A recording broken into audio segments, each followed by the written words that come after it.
jërë ngeen jëf mbokk yi internet Firi Info ginnaaw bi leen nuyu bu baax di leen siyaara di leen ndokkeel si weeru set bi nga xamante moom mooy weeru koor bi di baalu ñëpp ak di ñaan yàlla boole baal di jaajëfal yéen ñi nga xamante ne ñuy baax di ñu si saa su ne di kontaan seen bu baax ci teewlu bi nga ñuy teewlu seen biir site info firiinfo.com tey nag dañu am ay gan yu tedd ñoo xamante ni ñëpp xam nañ ne si biir département bu Koungheul rawatina fii si commune bi wala si yeneen communes yi nga xam ne si leen nekk bokk nañ si ki nga xam ne moom moo nekk suñu càmmoñ mooy monsieur Babacar Fall mi nga xam ne tey moom moo jiite maire maanaam mouvement bi nga xam ne moom moo jiite élèves yi ak étudiants yi si biir département bu Koungheul ki nga xamante moom mooy suñu grand El Hadj Baba Bitèye mi nga xam ne ñëpp xam nañ ko si COJER ñëpp xam nañ ko ci li nga xam moom mooy si conseil communal de la jeunesse fii si commune bu Koungheul rawatina fii ci commune bu Lour Escale ba tey tim suñu ndeyjoor ñu ngi toog nga xam moom mooy Cheikh Tidiane Diouf mi nga xamante ni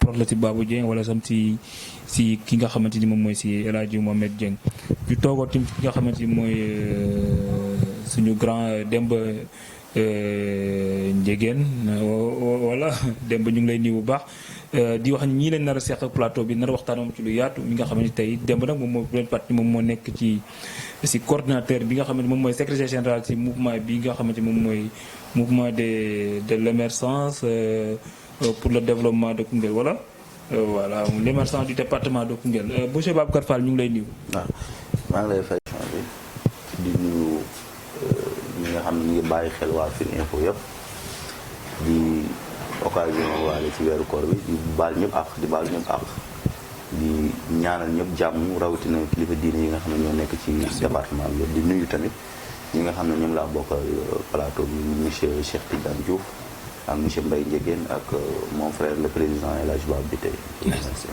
Merci beaucoup monsieur Baba Fall monsieur le grand notre président ñu ngi lay nuyu bu baax monsieur Bitèye. Merci beaucoup monsieur Dramé.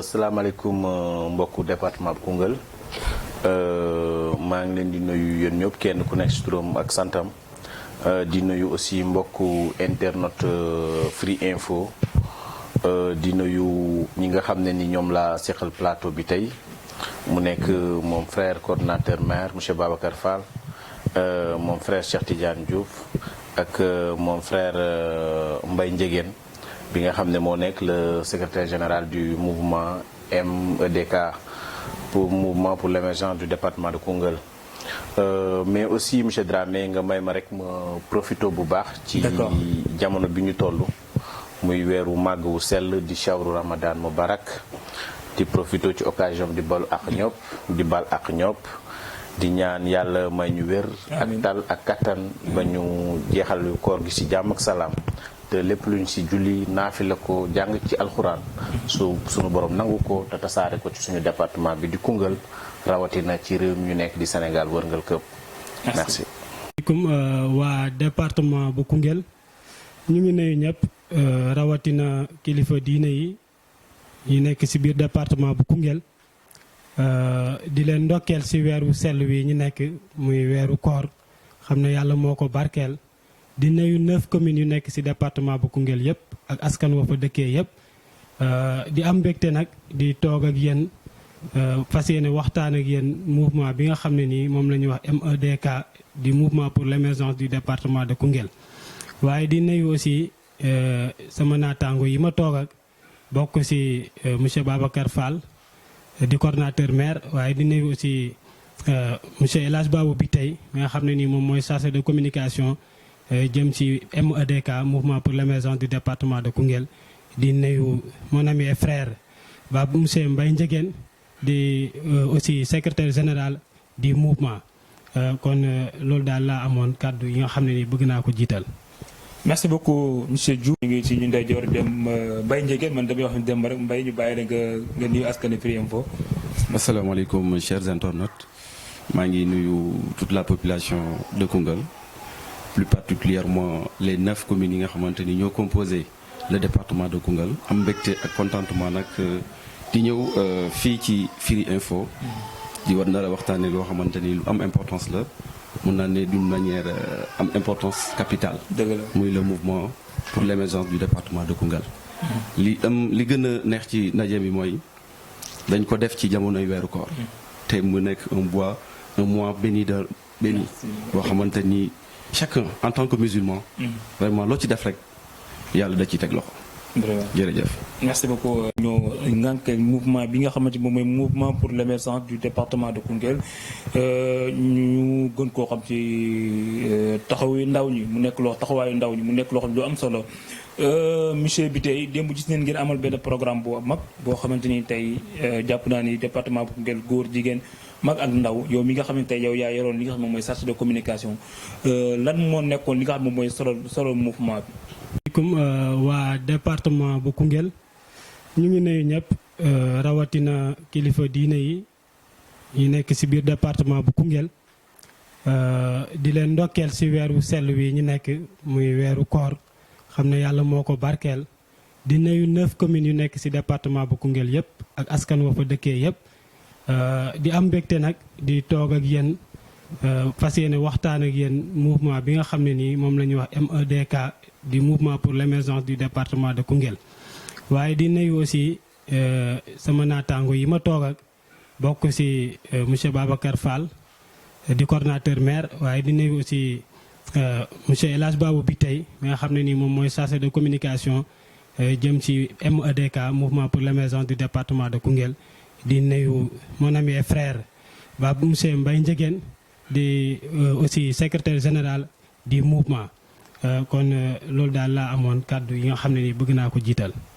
merci beaucoup monsieur Diouf. Dramé comme ni nga ko waxoon démb dafa bokk ci bés yi nga xam ne ni mooy bés yu gën a am solo ci département bu Koungheul parce que démb ndaw département bu Koungheul bala la population du département de Koungheul mu waxee la population du département mooy les 9 collectivités territoriales yi nga xam ne ñoo nekk ci biir gox bi ñoom ñëpp ñoo teew di góor di jigéen di mag ak ndaw mais lu jiitu loolu mooy ndaw ñi seen bopp dañ doon amal ay jataay di waxtaan ci li nga xam ne ni moom mooy département bi yan tànk leen ko war a taxawee parce que booy xool lu ëpp dañ doon wax ne toujours Koungheul dafa des ginnaaw dañ ko bàyyi ci ginnaaw te booy jël individuellement am na ñoo xam ne ni seen mbir mu ngi baax moo tax ndaw yooyu taxaw ne pourquoi pas ñu toog ñu waxtaan ñu mën a am loo xam ne dañ koy tënk loo xam ne dañ koy teg pour l'intérêt du département de Koungheul pour fexe suqali gox bi mais nu ñu suqalee gox bi il faut ñu fexe ñu jéem a bootu ci ab kuréel boo xam ne ni lépp loo xam ne ni moom mooy dox lépp loo xam ne moom mooy wax lépp loo xam ne ni moom mooy jëmale mbir mi kanam moom moo koy porter loolu moo indi ñu ne léegi dañu taxawal benn mouvement boo xam ne ni li tax muy jóg rek mooy suqali gox Koungheul ci tubaab boo koy xool mooy mouvement pour l'émergence du département de Koungheul ñu abrégé ko ci MEDK mais mu am benn devise bu am solo bu ci nekk mooy ñu taxaw ndaw ñi parce que monsieur Dramé tey dañoo toll ci période boo xam ne boo bëgg a développer une localité benn gox bala benn dëkk bala am réew il faut ndaw ñi nekk ci kanam il faut jigéen ñi bokk ci loolu moo tax ñu jël devise boobu noonu ñu teg ko parce que lu ëpp ci activité yi nga xam ne moom mooy xew ci suñu département bi di Koungheul ndaw ñi ñoo koy porté. kon da nga jàpp ni ndaw ñi dañuy commencé des ginnaaw. effectivement ndaw ñi dañoo des ginnaaw monsieur Dramé comme ni nga ko waxee. ci fànn yu bare parce que tey dañoo toll ci jamono boo xam ne nii responsabilité aajuwul ci ay at. d'accord mais ci taxawaay la. jamono boobu noonu leen bëgg ñu delloo ko ndaw Koungheul parce que booy xool en matière de responsabilisation des jeunes Koungheul des na fi ginnaaw. malgré boo xoolee tey ndaw ñi fexe nañ ñafe ba bokk ci les instances de décision. pour ci au niveau de la gouvernance locale. mais loolu aussi dafa des. que même yeneen poste de responsabilité yi ñu joxe ci réew mi ñu bàyyi ci xel ndawu département bu Koungheul. dëgg la démb nag bokkoon ci bés yoo xam ne dañ doon lancer mouvement bi officiellement. xam ne am na mouvement bu juddu fii ci département bu Koungheul pour taxaw gox bi ci li nga xam ne ni moom mooy wàllu développement. jërëjëf monsieur bi tey dinañ si ñëw monsieur Babacar Fall gis nañu yow yaa nekk coordinateur des maires nga xamante ni tey nga yore benn mouvement te jiite tim nga nekk ci yow tim nga bokk si mouvement bi te yow da nga yore benn mouvement boo xamante vraiment mouvement bu am doole la si biir département bu Koungheul teew sa mouvement boobu politique la te bii nekkul politique ñaar yooyu nañ nga ko mën a expliquer Cheikh Fall. waaw voilà merci monsieur Dramé di wax ne mouvement bi presque mën naa ne dafa regrouper mouvement jeunesse yi nekk ci département bi yëpp. ok du maire kese moo ci bokk parce que COJER mu ngi ci. ma région mu ngi ci ak yeneen kuréel yi nga xam ne moo taxaw ci département bi. buñ ci bokkee nag wàllu développement moom mu ñu yitteel. ok parce que dañuy jël wàllu politique teg ko na le parce que dañu ne mouvement pour l' émergence du département de Koungheul. ok boobaa da ngay ñëw si mission boobu politique si mi li nga doon li nga dirigé teg ko ne la ñun ñëpp ñu ànd bokk gis-gis. bokk yéene li nga xam ne tey moom moo nekk ci département bi jéem ko xeex. muy lan muy ndóol gi nekk ci département bi muy problème yi nga xam ne mu ngi ci département bi ñu xool nan la ñuy duggee ci loolu. yan problème moo nekk ci département bi monsieur Fall. département Koungheul dafa bëri problème. département Koungheul bokk na comme ni ma ko waxee démb ci jataay bi. bokk na ci département yu gën a reculé ci Sénégal. ah bon parce que tey boo jëlee secteur yëpp. dafa am problème. secteur yëpp dafa am problème boo jëlee éducation. dafa am problème. nga jël santé dafa am problème. nga jël ci wàllu infrastructure routière dafa am problème. ba dafa jot tey ñu boole tey jeunesse bi nga xam ne moo fi nekk ñu boole suñuy xam-xam. boole suñuy doole ñun ñëpp ñu jéem a uti indi. ci département bi parce que bu ñu ko defal dans la divergence mënuñu am dara. d'accord ok voilà dans la divergence mënuñu am dara. il faut ñu boole suñu doole. ku ne dem uti li nga am ku ci mel ni président bi tey am na ñu xam. dëgg la ñoo xam ne tey war nañu mën a développer département bi. bu ñu ko ñëwee indi ko ci mouvement bi ñu xool nan leen koy tegee mettre ko en œuvre. pour département est-ce que jàppoo ñu ndaw ñi si boppam ñoom ay problème si boppam. exactement parce que mun mel si politique bi. exactement sa leader défendre sa leader intérêt général bi doxuñu ko. voilà question bu pertinente nga posé. parce que tey ndaw ñi dañu am problème. ok parce que tey ku ci mel ni tey ma jël exemple sama kii nii sama frère Cheikh moom léegi ndaw yi dañuy jàpp ne boo demu ci leader am. wala waxoo ci leader am rek. voilà doxul te dañoo war a ranger ku ne am na ci leader ba nga xam ne moom ngay foofu ngay milité wu ci kooku ngay soutenir. mais lu ñu war a def mooy jël teg fële ay affaire de leader ñun ñu ànd ndooroo xàcc ndooroo dóoru ndooroo pour département bi mën a jëm ci kanam. voilà. am na solo merci yow mi nga xamante yow yaay yore wàllu mbind meeg yooyu ñoom seen maanaam secrétaire général du mouvement bi te gis ne ndax mën nga ñu dikkal ci li nga xamante moom mooy maanaam différentes yi nga xamante secteurs yi si bokk yenn mouvement yu comme ni ko sa naataango monsieur Fall waxee. voilà asalaamaaleykum encore di nuyuwaat rek askanu Koungheul ak toute la jeunesse koungheulloise di wax que ni ñun en tant que jeune. en tant que leader et en même temps des responsables politiques yi nga xamante ni démb ñoo tasee biir Koungheul pour mettre en place un mouvement politique. ok et aussi un mouvement social boo xamante ni day dox ci wàllu le développement. ok qui dit développement nag wax politique. raison pour laquelle ñun on a porté notre choix sur la personne de Babou Khady Dieng qui est un leader, un homme d'un esprit ouvert et en même temps un républicain. Raison pour laquelle man en tant que républicain j'ai jugé nécessaire répondre à cet appel. parce que dama jàpp ne Babou doomu département bi la un digne fils boo xamante ni à chaque instant bu en tant que jeune bu doomu dëkk bi bu amee problème bu taxawu ci di ko saafara. démb boo ñëwee ci salle bi da ngay am contentement. ña fa nekkoon ñëpp li leen animé du leen fierté détermination ak engouement. ci couche yëpp ñëpp ñëw.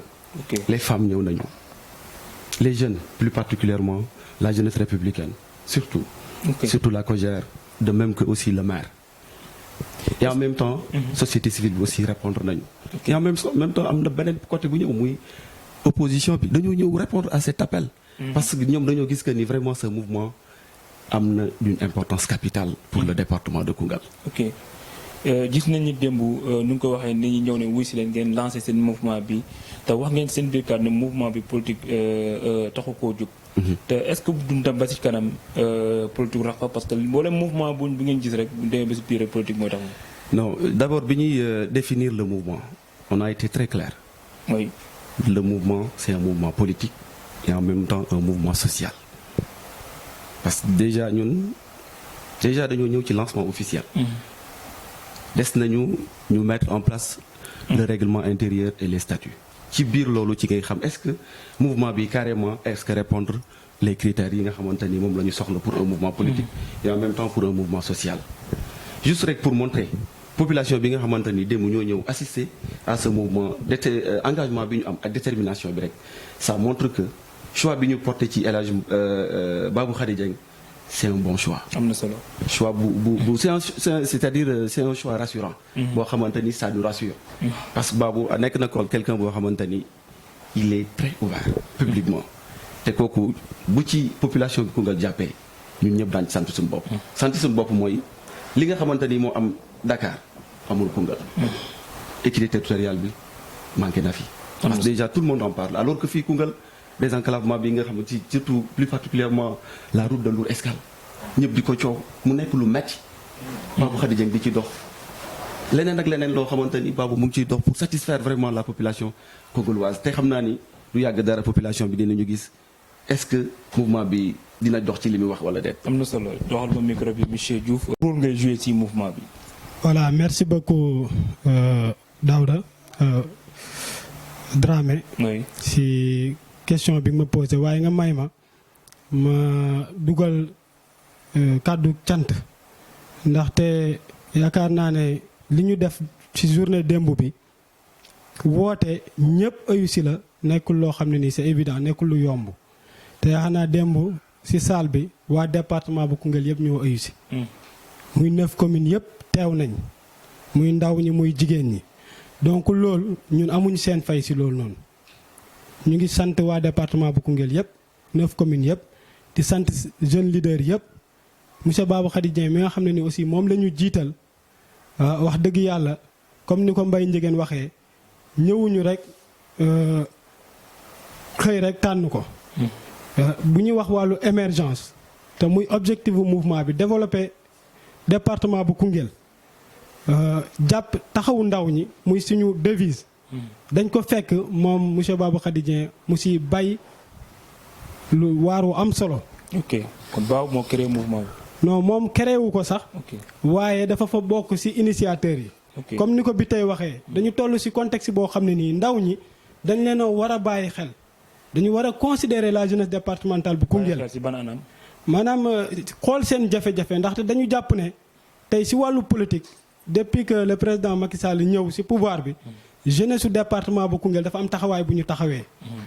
mobilisation ñooy ñëw bu xeex jotee ñooy xeex bu dem ci plateau yi jotee ñooy dem ci plateau yi bu porter combat son excellence le président de la république jotee ñoom ñoo koy porter te gisuñu seen bopp ci mbir mi. jafe-jafe yow gis nga sa bopp. jafe-jafe. yow gis nga sa bopp wala. non manuma wax ne ndaxte tey lu ñu bëgg. doxuñu mouvement bi MEDK doxul ci intérêt personnel. ok doxul ci intérêt personnel. ok man Cheikh Diouf jàpp naa ne bu dee man maa ngi yëngu ci dara ba pare geesu gis samay frère ñi nga xam ne ñoo bokk combat bi. li jàppuñu ci dara. wala tey nga ñëw département Koungheul xam ne mooy suñu fierté ñun ñëpp. moom la ñuy bëggee ñun ñëpp. wala ma dellu fële sama commune Fass Cekkeen xool samay rakk ñiy taxawaalu nekkuñ ci dara. loolu man du sama fierté. du sama mbégte moo tax ñi mettre en place mouvement bii nii. pour xool nan la ñu mën a takkatoo ñun ñëpp ànd doon benn. jiital Babou Khady Dieng mu dem ci kaw. di root di indi ci département bu Koungheul. am na solo monsieur Biteye gis nañu jëm ci li nga xamante moom mooy ci mouvement bi. am na ci ay composition du bureau. maanaam commune bu nekk am na ay représentants. loolu lan moo waral loolu parce que mouvement bi ngeen bëgg yaatal pour ñëpp mënta adhéré wu. te mouvement bi nag ku ci bëgg bokk comme da nga wax mouvement bi politique taxu ko jug te nekk na ci jamono boo xam ne jamono politique la. ndax du ngeen dem ba ci biir ngeen dugg ci tuuti politique. ok merci beaucoup monsieur. tuuti ay leeral. par rapport ak mouvement bi de politique. lii mouvement politique la mais politique boo xam ne bokkul ak bi doon am. pas politique politicien. politique boo xam ne ni bu campagne électorale amee ngay sentir jeunes yi. bu échéance amee ngay sentir jeunes yi. bu président war a jaar dem benn lieu ñu gàddu ay pancarte bala sol ay t-shirt ngay sentir jeunes yi. politique boobu leen bëgg a dindi. moo tax ñu ne neen teg un politique de développement. politique de développement boobu neen lancé benn mouvement boo xam ne lu muy njëkkee d'abord ñu xalaat ne ñun ci zone bi ñu nekk. ban yan yëngu-yëngu ñoo fi gën a taxaw parce que dañoo nekk ci zone boo xam ne zone agro-sylvo-pastorale la mbay ak sàmm ñoo nekk les deux activités principaux yi dominé ci département bi rawatina ci région bi ñu dëkkee te boo xoolee tey ñu ne léegi pour ñu mën a taxawal mouvement boobu noonu pour mu am doole li gën mooy implication de toute la population particulièrement la jeunesse moo tax ñu ne au sein du mouvement bi dafa war a am ay démembrement loolu moment yi ñuy tax di toog di waxtaan di ci xalaat leen doon jéem a placer loolu pour bañ a ñëw rek lancer un mouvement mu am ñaar nit ñett yoo xam ne dañ leen teg rek ñoom ñu continuer noonu ñu ne noonu warul demee noonu mouvement bi dafa war a nekk loo xam ne luñ structuré lay doon mu am ay démembrement loolu moo tax ñu penser à ce que au sein de ce mouvement affaire bi ñu vulgariser ko élargir ko ba ci coin yu gën a reculer ci département bu Koungheul moo tax ñu penser mettre en place des coordinations au niveau de chaque commune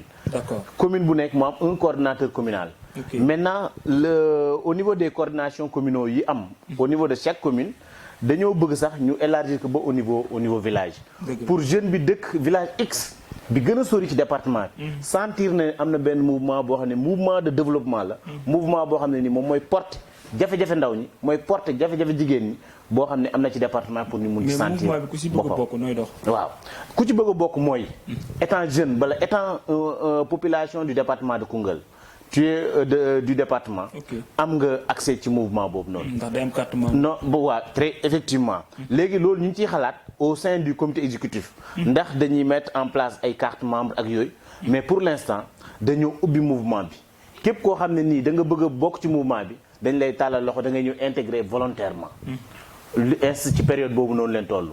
gis nañ itam ngeen ci mouvement bi am na coordinateur ñu ngeen ko waxee muy monsieur Babou Khady Dieng moom yéen a toog élire ko wala moom lu mu nekk initiateur bi moom moo tax ngeen élire ko directement. merci beaucoup encore Dramé ci question boobu noonu xam nga le choix de Babou lu mat a leeral la Babou étant un acteur de développement étant opérateur économique étant politicien parce que Babou mu ngi politique te mu ngi ci yoon bi aussi nekk aussi parce que ñun ñi nga xam ne ñoo nekk ci mouvement bi ñun ñëpp nous sommes des frères et sœurs du même mouvement du même parti politique qui est la mouvance présidentielle mais tey bu ñu tollee ci période de choix xam nga tëbuñu rek ci suñu durant waxtaan yi ñu doon am ak la population bala la jeunesse di ci ëpp bala si jigéen ñi tëbuñu rek Babou ne dama bëgg ngeen jox ma mouvement bi doxewul noonu parce que bi ñuy waxtaan ci mbir moom noonu di gën di ci waxtaan dañoo toll benn moment ñu ne tey au sein du mouvement war neen am d'abord ay moyens yoo xam ne dañ koy teg pour que mu mun a porter mouvement bi war neen dem outil connaissance pour que mouvement bi ñu mun ko dégg fu nekk mais war neen tamit outil ay partenaires yoo xam ne ñoom ñooy ñëw à la base ñu mun a gunge la population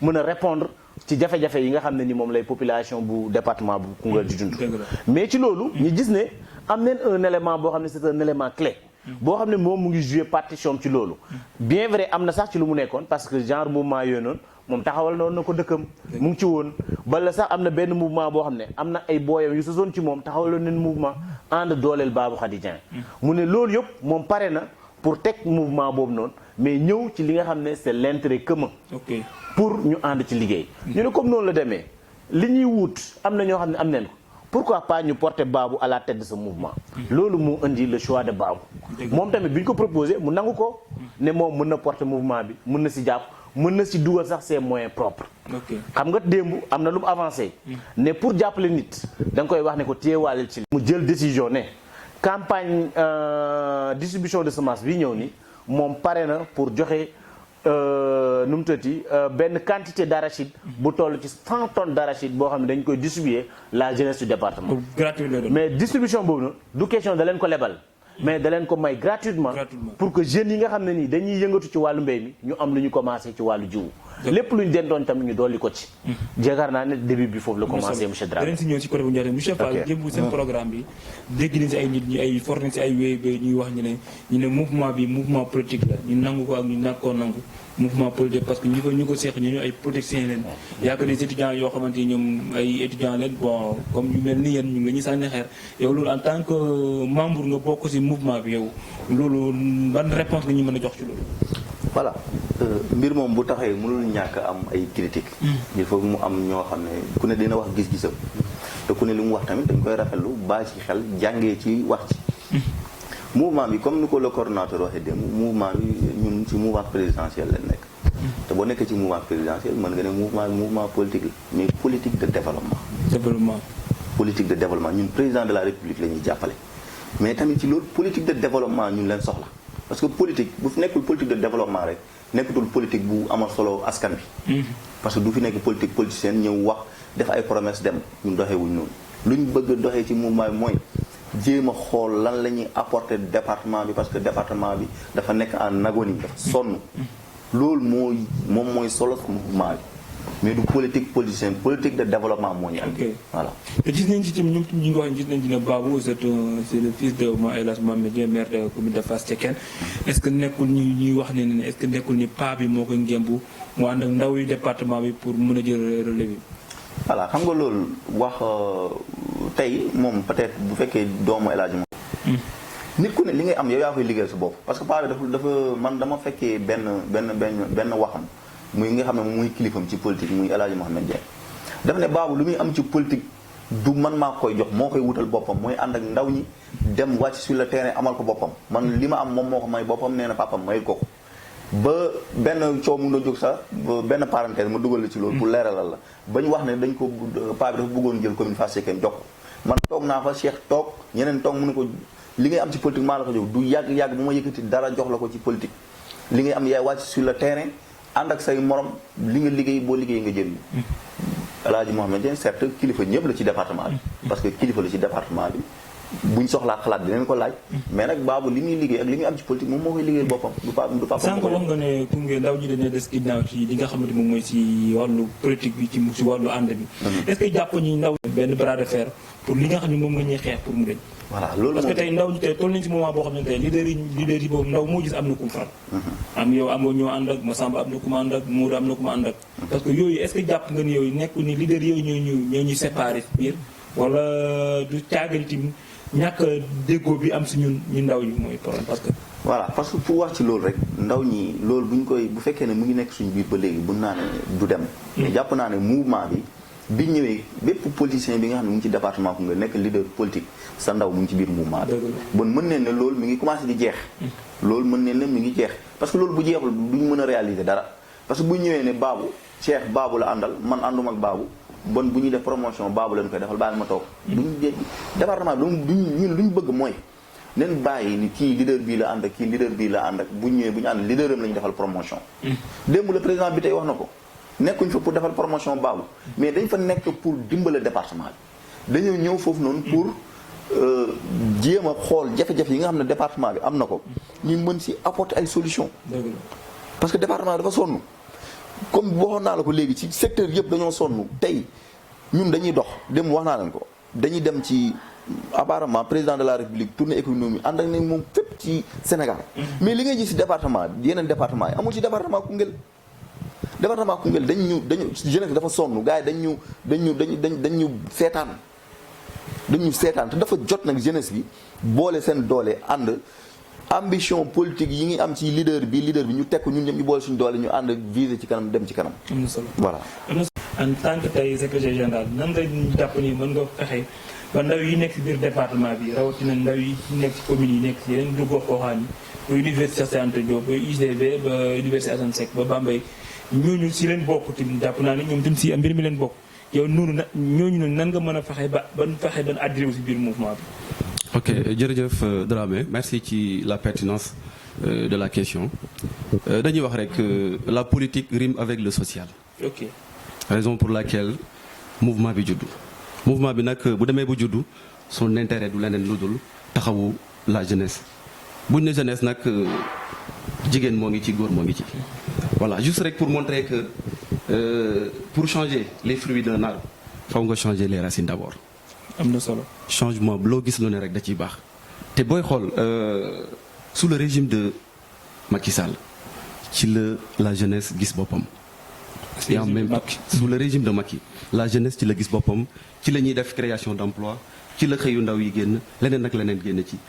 Babou Khady Dieng nag am benn initiative ne pourquoi pas pour accompagner la jeunesse il nous faut un mouvement structuré un mouvement régulé.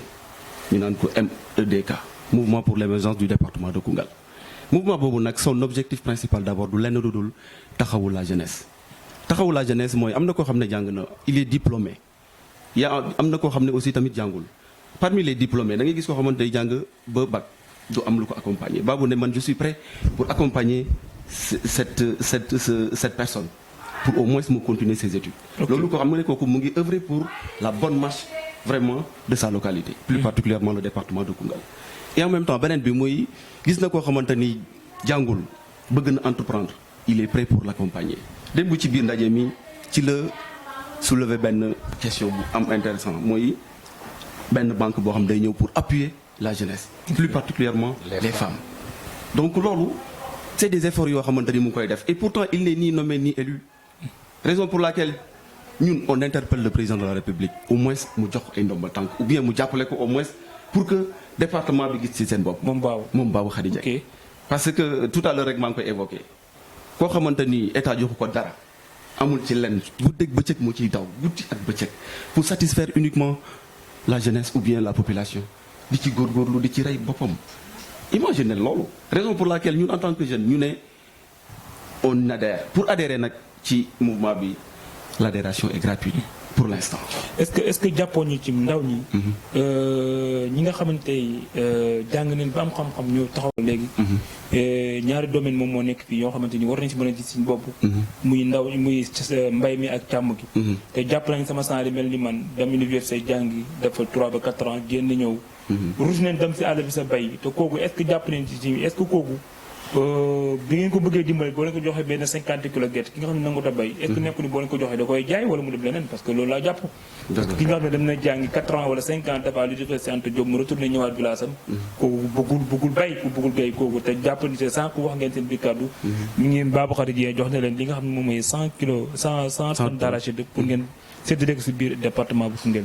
dëgg la comme tout à l'heure ni ko bi tey précisé c'est tellement intéressant muy Koungheul nekk na zone boo xamante ni te booy xool li nga xamante ni ñun moom moo ñu gën a yitteel pour l'instant nga xam ne suñu leader mu ngi ciy dox muy wàllu mbay mi raison pour laquelle mu octroyé 100 tonnes d'arachide yoo xamante ni semence la da koy octroyé pour la jeunesse ou bien le mouvement soyons beaucoup plus clairs le mouvement la koy jox toutes les personnes yi nga xamante ni adhéré nañu ci mouvement bi ces personnes là dañuy ñëw bénéficier wu comme li nga wax rek souvent les gens le disent souvent dañuy wax ne s'il vous plaît retournons à la source allez-y pour ñoŋalaat mbay mi mooy ñu étudiants yi nga xamante ni ay diplômés lañu am nañ seen bac jusqu'à présent jàpp ñu ci dara souvent dañ leen di wax ni ñu retourner à la source pour bay parce que da ngay gis nit koo xamante ni day bay ba finalement du ñee ki nga xamante ni c'est un diplômé raison pour laquelle Babou loolu la xam moo tax daaw mu defoon ndeysaan 52 tonnes yoo xamante ni da ko octroyé woon aussi ay semences pour la jeunesse ba ñëpp am ci contentement ñëpp di ko wax di ko coow donc loolu dañ koy woowaat encore une fois de plus mu ñëwaat gën a tegaat loxoom ci loolu. merci monsieur Ndiéguène sànq wax nga ko si biir kàddu bi balaa may laataa may ñëw si monsieur Diouf ñi nga xam tey mouvement bi ñi nga xam ne ñoom nga ñuy distribuer arachide bi maanaam gerte gi ñu bokk si mouvement bi kese ngeen ko jox wala ñu si bokk leen ni dañu am dañu. c'est pour le mouvement. il a été clair. c'est pour le mouvement. ku adhéré wu rek day am ku adhéré wu doo am bien sûr. ah mais c'est politique. non mais nous on a été clair. on a été clair que ni mouvement c'est un mouvement politique et social. d'accord mais luy dox jàpp naa ne luy dox ci social kay da nga war a yaatal mais boo boolee ñi nga xam ne social nga boole si ñi nga xam ne ñooy nekk ci mouvement bi rek ah. mais pour élargir juste uniquement le mouvement. pour élargir le mouvement nag faw nga am teg say stratégie yoo xamante ni c'est pour faire de telle sorte que ñu ñëw adhéré wu. c'est juste cela. am na solo da nga am lay leeral foofu la. voilà ma apporter si tuuti précision.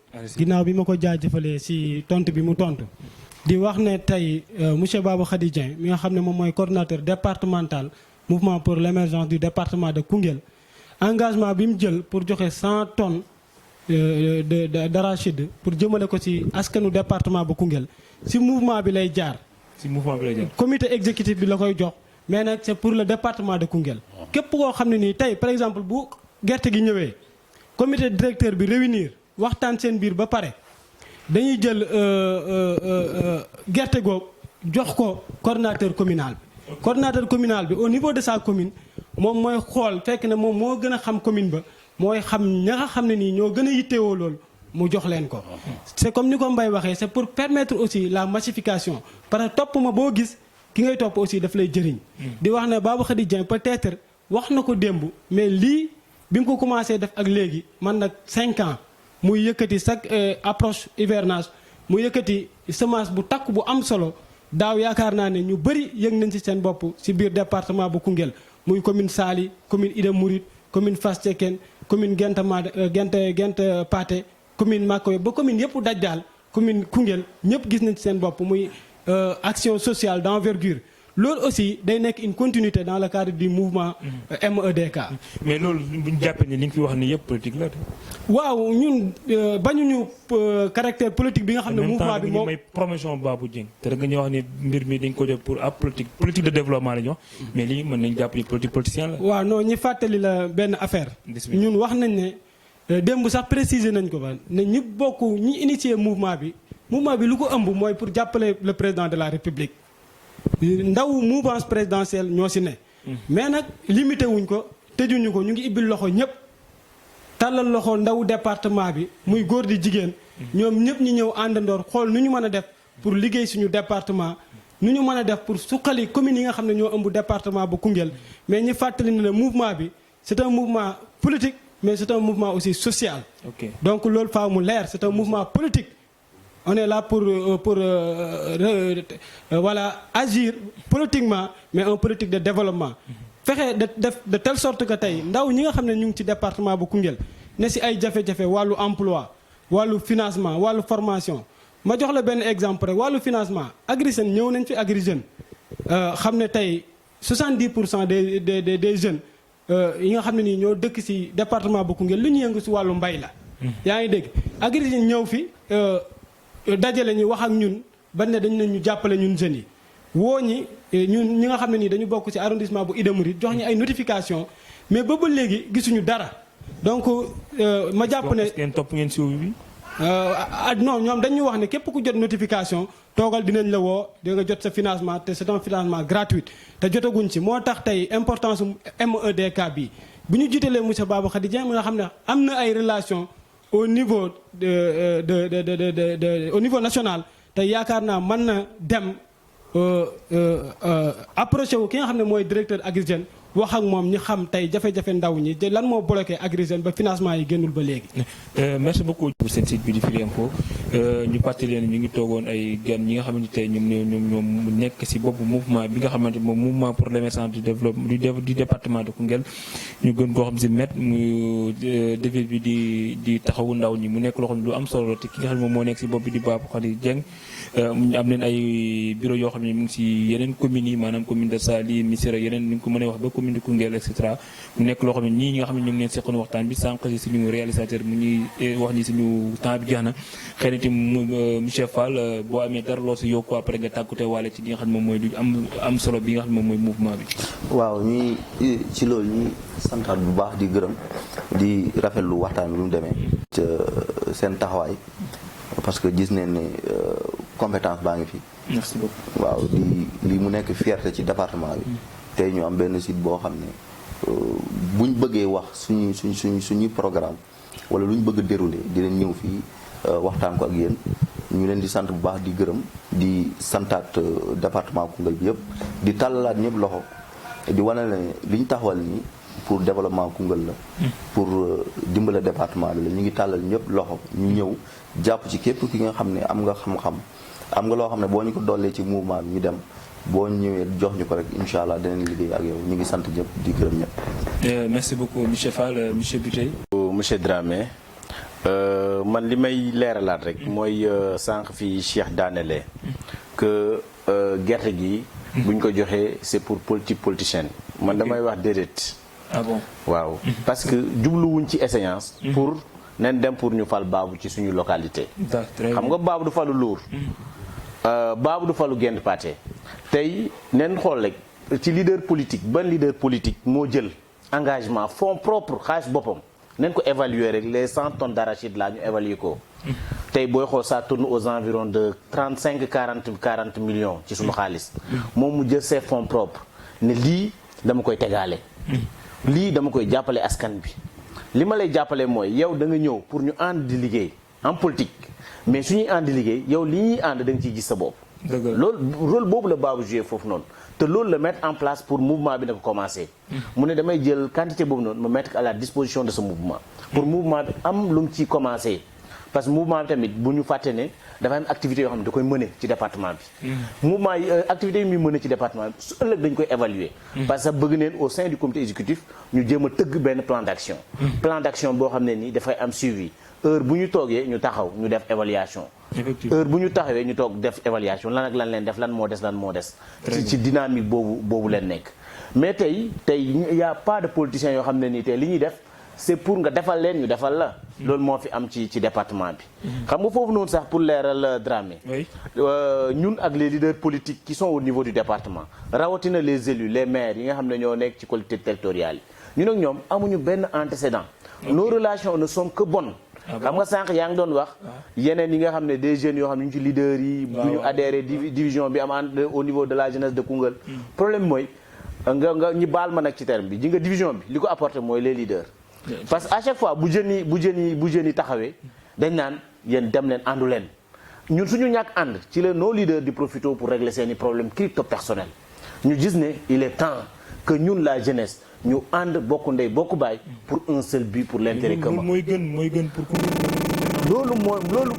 c'est ça loolu moo ñu gënal mais teewul ku ci nekk am nga leader boo xam ne moom nga àndal ci politique xam nga man au niveau département amul kenn koo xam ne moo nekk sama leader ci politique ah bon benn leader mënul wax kii sama booy la bi tey sama booy la kenn du ko wax parce que nekkuma si ñoom dew ma seen kër yi mais fa ma dëkk comme man ndawul président Macky Sall la Macky Sall lay liggéeyal ci wàllu politique moom laa àndal ci wàllu politique de même que Babou Khady de même que Mbaye de même que Babacar Fall de même que Cheikh Tidiane Diouf ndawul président de la République parce que président ci doxalinu politique am ci leen gis suñu bopp moom leen di àndal ci politique comme dañoo nekk ci dynamique boobu noonu fa ñu dëkk ka nga xam ne moo fa nekkal président di liggéey président moom leen di ànd jàppale dëgg la man maire ba fa nekk maa ngi moom ñoo ànd ci politique mais au niveau du département suñu amee un jeune leader un jeune cadre bu toll ni Babou Khady Dieng ne léegi lu ma bëgg mooy ñu dajalee la jeunesse du département ou bien la population du département ñu ànd ci but boo xam ne ni c'est pour l'émergence du département de Koungheul man en tant que jeune bu conscient damay dem adhérer ce mouvement li nga xam ne loolu laa mën loolu laa xam ma dem apporter ko mouvement boobu noonu pas pour Babou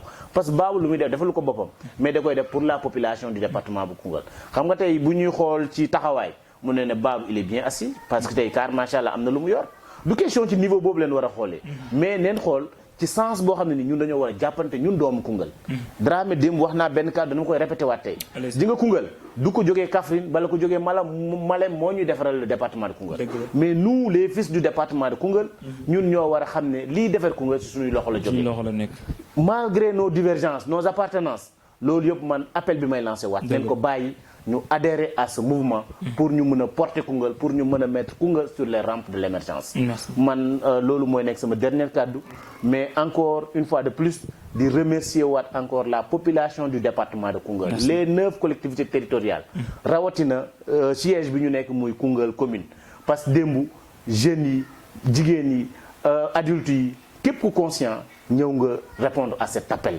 pour lancer mouvement bi nga xam ne nii mooy MEDK officiellement parce que lu ñu bëgg mooy ñu vulgariser ko ñu promulguer ko ba mu dem au niveau régional niveau national parce que bëgg neen fii ak ay bés yu néew président de la république xam na ne am na ndaw yu nekk ci département bu Koungheul te di ko jàppal tànk di ko jàppale beneen bi Dramé fi may ñëwaat mooy encore di wax ne dañoo toll ci jamono investiture pour les échéances législatives ñu xam ne ñun képp koo xam ne ni moom leen war a tànn c'est pour l'intérêt de Koungheul ku président de la république joxoñ ne kooku leen di jàppale ñun mouvement bi nga xam ne ni moom leen porté jaarale ko ci le coordinateur Babou Khady Dieng moom leen di gunge moom leen di jàppale parce que ñun président Macky Sall leen di jàppale te moom moo tax tey lépp loo xam ne nii dañ koy am ci politique bala dañ koy wax ci politique ci moom la jaaree bon nag li ñuy woote waat muy les leaders la jeunesse la population de Koungheul ñi nga xam ne ñoo nekk ci mouvance présidentielle neen ànd ak dal ku nekk na def li mu war a def ñu déglu président jàppale ko te képp ku président joxoñ ñu xam ne kooku mooy choix bi gën ñun ñëpp bu ñu ko jàppale dinañ am ay représentants yu baax au niveau de l'hémicycle yoo xam ne danañ défendre l'intérêt du département de Koungheul parce que ñi ñuy tànn du pour ñoom mais bu ñu demee foofu soxla askan bi leen di jël ci fii à la base yóbbu ko à l'hémicycle ñu traité ko ëllëg ñi nga xam ne ñoom le président dénk loolu ñu mun ko ñëw delloo ci Koungheul parce que département bi dafa jot ñu liggéeyaat ko feneen fi may jeexale Dramé maa ngi leen di santaat di leen gërëm yéen waa Free Info. merci beaucoup yéen la presse en ligne yi nekk ci département bi. parce que gis nañ liggéey bu am solo bi nga xam ne ni moom ngeen di liggéey. parce que information bi yéen a ngi koy teg si yoon yéen a ngi dem ci askan bi léegi dara réeratul ci département bi rawatina ci Sénégal. mais gerte gi wax goo si presse bi de. donc gerte gi comme ni ko waxee rek xam nga gerte gi. joxe bi dañuy xool les nécessiteurs. ñun waa presse. yéen presse bi bu ngeen bëggee dinañ leen si jox incha allah. ëllëg le comité exécutif dinañ définir. nu muy demee incha allah bu neexee parce que dinañ am ay réunions yoo xam ne réunion périodique lay doon. d'accord mais loolu rek. vraiment encore une fois ñu ngi leen di santaat bu baax di leen gërëm. ci invitation bi ci opportunité bi ngeen ñu may. pour ñu waxtaan ak suñu askan muy askanu Koungheul te amuñ dara lu dul Koungheul lépp lu ñu mënul am Koungheul moom moo ñu ko gënal. donc li ñuy defaat mooy talalaat loxo ñëpp. ñu jàpp ci pour l'intérêt du département de Koungheul. merci beaucoup maa ngi sant ñëpp di gërëm ñëpp. merci beaucoup monsieur Ndiéguène. di wax MEDK. mouvement pour l'émergence du département de Koungheul. déjà ci biir MEDK dañ ciy dégg émergence. te émergence ça nous renvoie au PSE. plan Sénégal émergent. donc pour dire en un mot monsieur Babou Khady Dieng il concrétise la vision du chef de l'État. Comme tout à l'heure l'a précisé monsieur Bitey, pour juste dire que ñun ci émergence la ñu bokk. donc kooku bu demee taxawu que ni mouvement pour l'émergence du département de Koungheul renvoyé ko ci PSE kon kooku ça montre que c'est un vrai leader. un vrai visionnaire aussi un bâtisseur. en un mot dama naan ko c'est un grand bosseur boo xamante ni il ne cesse de nous émerveiller nous en tant que jeunesse républicaine. à chaque instant sunu bët bu xonqee mu taxaw. à chaque instant bu ay jigéen ñi soxlaa mu taxaw financement mu taxaw donc il est partout sa main est partout chaque instant day ñëw pour secouer vraiment toutes les couches yi nga xamante ni ñoo nekk ci biir département de Koungheul. xam nga kon kooku bu ñëwee taxaw ndey kaay leen jàpp ci ñu dem mais kooku en tant que jeune da ngay ñëw tendre ko la main accompagner ko avec sincérité. surtout nit nag lu muy def lu ne te amul sincérité rek c'est zéro te gis nañ ni kii buñ ci taxawee jàpp ci day dem surtout on a une équipe très soudée. du ñun ñii rek ñoo ëmb équipe bi peut-être ñoo am chance ñëw tey pour toog wax mais il y a des gens derrière yoo xamante ni bu ñu toogoon mën nañ leen dévoiler plus pour juste vous montrer que il a une équipe soudée mën naa ci nommer ku ñuy wax monsieur Demba Ndiéguène boo xamante ni moom it mu ngi ci def un travail colossal derrière. donc kooku c'est à remercier aussi. beneen point bi mooy li nga xamante ni moom ma gën a soxal le plus ñun ñi nga xamante ni ñooy jeunes pour Koungheul développé wu far ñu doon benn unité boobu nag. faw ñu am benn choix. am na solo alors que ñun suñu choix porté nañu ko ci monsieur Babou Khady Dieng comme ni ko bi tey waxee tout à l'heure rek. pour ñu mettre Koungheul sous les rampes de l'émergence il nous faut une jeunesse consciente et réfléchie pour pouvoir avancer. et en même temps pour terminer je vous remercie. merci beaucoup. Free Info gis nañ liggéey bi ngeen di def. am na solo jërëjëf. à chaque instant les informations yi ngeen di relayer bu yàggul dara ci. élection locale yi. donc mention spéciale à vous. merci beaucoup. merci beaucoup xanaa di tàggatoo rek di wax ne tey yaakaar naa ne li gënoon a jafe ci département bu Koungheul ñun moom la ñu réussir démb mooy dajale jeunesse bi. parce que benn boroom xam-xam daf noonu wax ne aucun homme ne peut en agissant seul atteindre son objectif. donc kon tey bu Babou Khady Dieng ñëwee maanaam tey kenn kese wolof moo ne kenn. lu kenn man ñaara ko dàq. loolu lay proverbe tubaab boobu xam ne Nelson Mandela moo ko wax. loolu lay tekki. merci di wax ne tey monsieur Babou Khady Dieng réussir na loo xam ne nii moom la ñëpp bëggoon mooy dajale jeunesse département bi yëpp ñi nga xam ne nii tey ñooy jeunesse républicaine bi ñi nga xam ne nii tey ñoo fi toogal président de la république. donc tey yaakaar naa ne on fait appel à monsieur le ministre Abdoulaye Seydou Sow. di faire appel aussi à son excellence le président de la république ñoom ñëpp nañu bàyyi xel ndaw li nga xam ne nii moom la majorité bi nga xam ne ñoo nekk ci majorité de la jeunesse bi nekk ci département bu Koungheul taxawal benn mouvement tuddee ko MEDK jiital ko ci kanam ñoom ñi nga xam ne ñoom tey ñoo yor doole ji nekk ci kaw nañu bàyyil xel bu baax monsieur Babou Khady Dieng. à part loolu ñu ngi sant bu baax presse locale bi parce que seen taxawaay démb ci journée bi am na solo lool. rawatina yéen waa Free Info ñu ngi leen ñu jaajëfal bu baax di sant waa département bu Koungheul ci ayusi bi ñu ayusi démb di ñaan yàlla aussi weeru kooru sell wi ñu nekk muy weer wu barkeel ñu taxawal ci mouvement bi yal na yàlla jàppale ñu ba mouvement bi yegg fu mu war a yegg voilà merci. mbokk yi yéen ñi nga xamante ne doon suivre seen site bi di freeinfo.com tey ñu seqoon ak waxtaan bu am solo ci ñi nga xamante ne ñoom ñoo seq mouvement bi di pour l'émergence du département de Koungheul muy mu nekk loo xam ne du am solo la mouvement bi tim devise maanaam li nga xam ne moom mooy rôle ñi si biir commune bu Koungheul rawatina si département bu nekk loo xamante ni lu am solo la ay ndaw yu tëggul leen ñoo xamante ni ay ndaw yu am conviction leen ndaw yu am détermination ci li nga xam ne moom leen def ay ndaw yu tim am ay borom xam-xam ñoo xam ne jàng neen yàlla may leen ay lijaas ci kaw ñëw jël si seen xam-xam ñëw boole ko li nga xam moom mooy di secteur bi daw fii di secteur agriculture l'élevage ci environ yooyu yëpp mu nekk loo xamante ni am